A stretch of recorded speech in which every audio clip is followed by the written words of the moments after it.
కార్యకర్తలు మరియు మహిళా శక్తికి ప్రతి ఒక్కరికి పేరు పేరున నా నమస్కారాలు.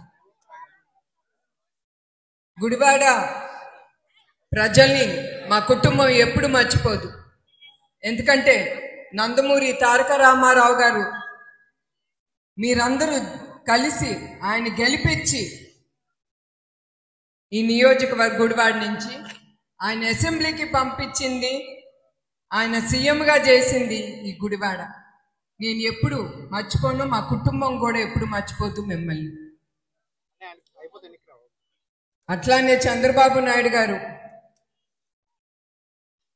నందమూరి తారక రామారావు గారు ఎట్లా పేద ప్రజలకి కిలో 2 రూపాయల బియ్యం పథకాలు తీసుకొచ్చారు, అట్లానే పేద ప్రజలకి ఆయన చాలా పథకాలు తీసుకొచ్చారు.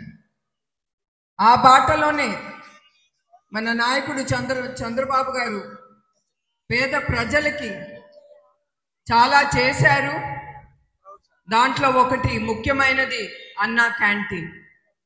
ఎక్కడ ఆకలి అనే మాట వినకూడదు, చూడకూడదని ఆ అన్నా క్యాంటీన్లో ఆయన మొదలుపెట్టారు. 360 క్యాంటీన్లు ఆయన హయాంలో మొదలుపెట్టింది. రోజుకి 2.5 లక్షల మంది భోంచేసేవారు. అట్లానే సంవత్సరానికి 7.5 కోట్ల మంది భోంచేశారు. అట్లాంటి అన్నా క్యాంటీన్ ఈ ప్రభుత్వం వచ్చి పేదల కడుపుని కొట్టింది ఈ ప్రభుత్వం.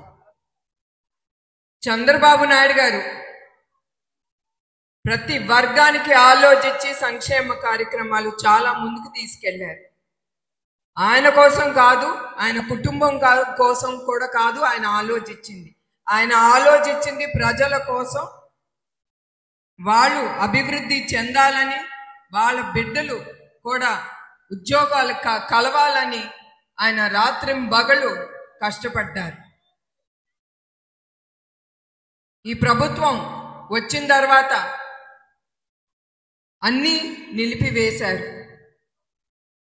పోలవరం ఏంటి, అమరావతి ఏంటి, ప్రతి ఒక్కటి ఆయన మంచి కోసం ఈ రాష్ట్రానికి తీసుకొచ్చింది ప్రతి ఒక్కటి ఆపేశారు.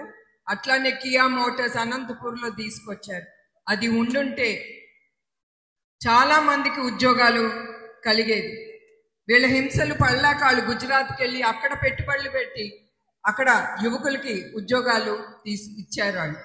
అట్లానే అమర్ రాజా బ్యాటరీస్ ఎప్పటి నుంచో అది ఆంధ్రప్రదేశ్లో పాత కంపెనీ, అది ఎప్పటి నుంచో నడుస్తాను. వాళ్ళు కూడా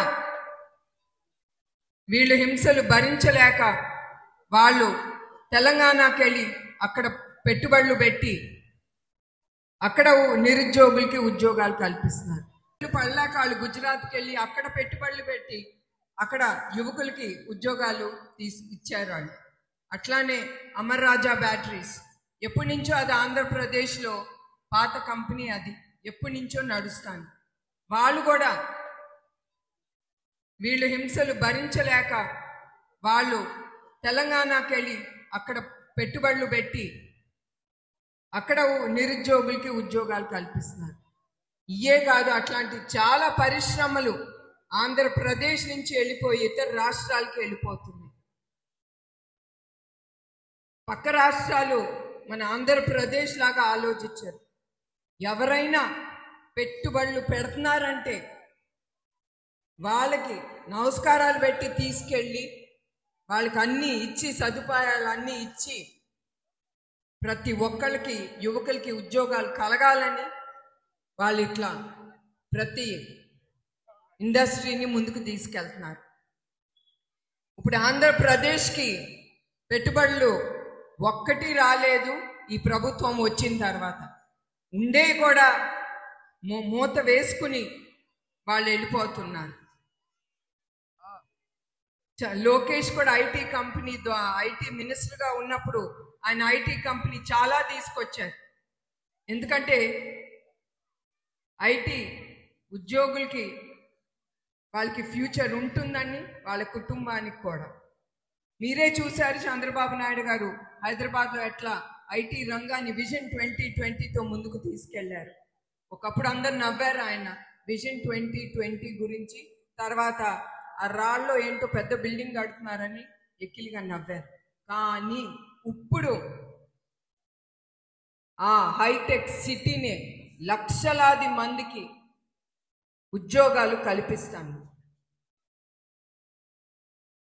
అట్లానే మీరందరూ కూడా ప్రతి ఒక్కళ్ళు ఆలోచించి మీరు ముందుకెళ్ళి మీరు ఓటు వేయాలి. మీరు ఒక్కరే కాదు, 10 మందిని 100 మందిని తీసుకెళ్ళి ఓటు వేయించాలి.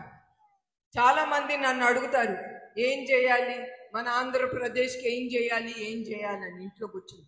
ఏం చెయ్యాలి కాదు, ముందల వాళ్ళు దిగితే వాళ్ళకే దారి తెలుస్తుంది. ఏం చెయ్యాలి, మన రాష్ట్రానికి ప్రజలకి ఏమి చేస్తే మీరు ఓటేయగలరు అనేది వాళ్ళకి తెలుస్తుంది. అంతేగాని ఇంట్లో కూర్చుంటే ఎవరో వచ్చి మనకి చేస్తారనుకోవటం మంది పొరపాటు. చేసే నాయకుడితో అతనికి చెయ్యి ఇస్తే ధైర్యంతో కూడా ఇంకా ముందుకెళ్తాడు.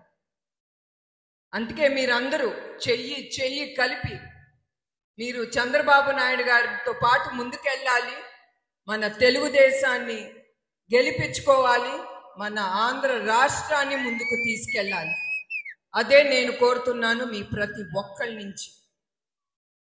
జై తెలుగుదేశం, జై తెలుగుదేశం, జై జై తెలుగుదేశం, జై హింద్.